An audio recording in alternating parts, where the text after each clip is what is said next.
ताज्या आणि सुपरफास्ट बातम्या पाहण्यासाठी स्वराज्य न्यूज मराठीला सबस्क्राईब करा आणि बेल बटन प्रेस करा.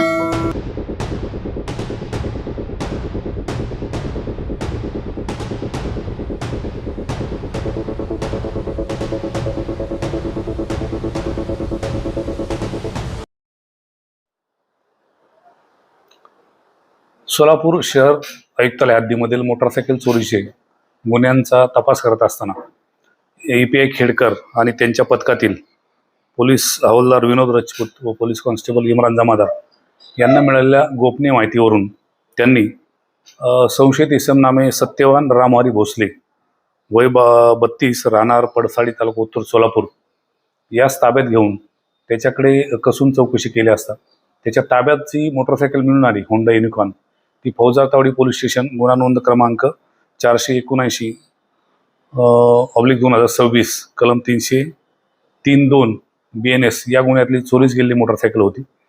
सदर इसमास ताब्यात घेतल्यानंतर त्याच्याकडं सखोल आणि कौशल्यपूर्ण तपास केला असता त्यांनी सोलापूर, त्याच्यानंतर धाराशिव, त्याचप्रमाणे सातारा आणि कर्नाटक राज्यातील कलबुर्गी या ठिकाणी मोटारसायकल चोरीचे बरेचसे गुन्हे केल्याचे निष्पन्न झाले. त्या अनुषंगाने नमूद आरोपीकडून API खेडकर व त्यांच्या पथकाने एकूण 14 मोटारसायकली हस्तगत केल्या आहेत.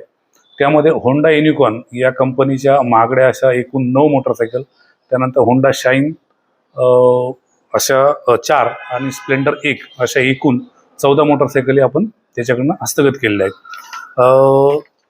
त्यामध्ये हा आरोपी आहे, हा याच्यावरती पूर्वीचा देखील गुन्हेगारी अभिलेख आहे. मोटारसायकल चोरीमधला आरोपी आहे. त्याच्यावरती आतापर्यंत एकूण 27 गुन्हे दाखल आहेत. सदर आरोपीस काल रोजी अटक करून फौजदार चावडी पोलीस स्टेशन यांच्या ताब्यात देण्यात आले आणि त्यास अटक करून सध्या आरोपी न्यायालयीन कोठडीत आहे. सदरची कामगिरी ही माननीय पोलीस आयुक्त M. राजकुमार तसेच माननीय पोलीस उपायुक्त अश्विनी पाटील गुन्हे, माननीय पोलीस उपायुक्त प्रीतम यावलकर परिमंडळ, माननीय सहाय्यक पोलीस आयुक्त दिलीप पवार गुन्हे यांच्या मार्गदर्शनाखाली API शैलेश खेडकर व त्यांच्या पथकाने केलेले आहे.